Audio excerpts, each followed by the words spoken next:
Let's find the derivative of 4 over x squared if I want to find f prime of 2 here, and we have the limit definition is f prime of a is equal to the limit as h goes to 0 of f of a plus h minus f of a all over h.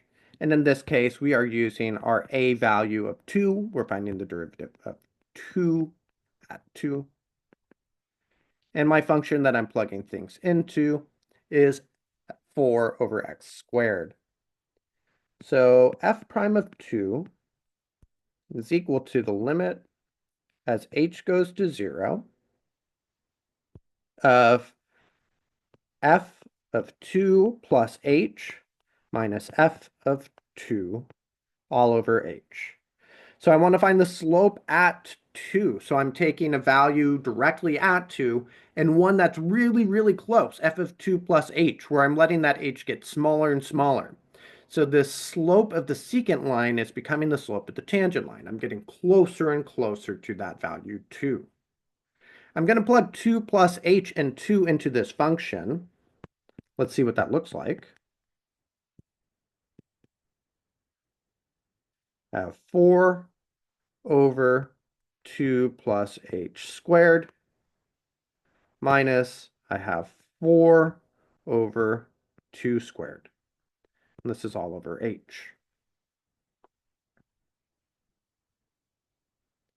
Let's simplify things.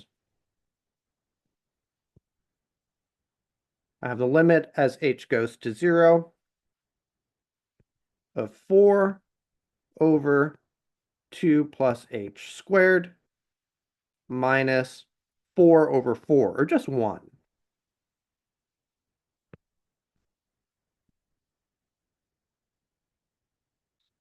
Now, one strategy for dealing with some sort of function like this, you could also write this as 1 over 1. You could actually make that number look nicer, is when you have these complex fractions, these fractions inside of a fraction, one strategy for solving these is by multiplying by a shared denominator.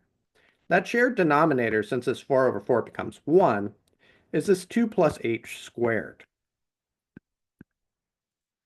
So when I do this here, this is going to give me the limit as h goes to 0. Each of these pieces is 4 over 4. This is really just 1. I'm going to write that as 1. So I have 4 times 2 plus h squared over 2 plus h squared minus 1 times this. So this is just going to be that expression, 2 plus h squared, all over h times 2 plus h squared. When I do this, my 2 plus h squareds cancel there, and I no longer have a stacked fraction. But I also don't have a lot of cancellation going on. So the next thing I'm going to try, and I'm waiting to do anything in the denominator, is I'm going to multiply out this 2 plus h squared. So that's going to have 2 times 2, that's going to have 4. It's going to have 2 of the cross terms, so 2 of the 2 times h things. And then it's going to have h times h, that's going to be h squared. 4 minus 4, those 4s are going to cancel out. I'm being careful and I'm distributing the negative to each of these remaining pieces. So I have the limit as h goes to 0. 2 times 2 gives me 4. I have an h, so an h. Picks up the negative, so negative 4h. That plus h squared is picking up a negative as well. That becomes a negative h squared all over h and the 2 plus h squared. Now I'm seeing that every single one of these terms has an h, so I can cancel one h from each of those pieces. That leaves me with the limit as h goes to 0 of negative 4 minus h. I used to have h squared. I took away one of the h's. And the h entirely cancels from that denominator, and I'm left with 2 plus h squared there. Finally, I'm going to try plugging 0 directly in here, and that's going to give me -4 minus 0. I'm not getting 0 on the top anymore. I'm just getting the number -4. And on the bottom, I have 2 plus 0 squared. 2 plus 0 is 2. 2 squared is 4. So I have -4 over 4, or a limit of -1.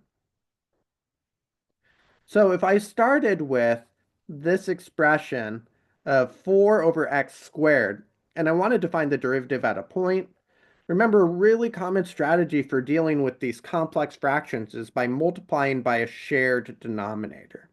That'll cancel out some of your fractions, but it often makes things worse before it makes it better. I'm expanding the top, but leaving the bottom alone as much as possible with the hope that I can simplify. If I got really lucky, I could cancel out one of the h's and simplify, and that allowed me to plug 0 directly into my function to get my limit of -1.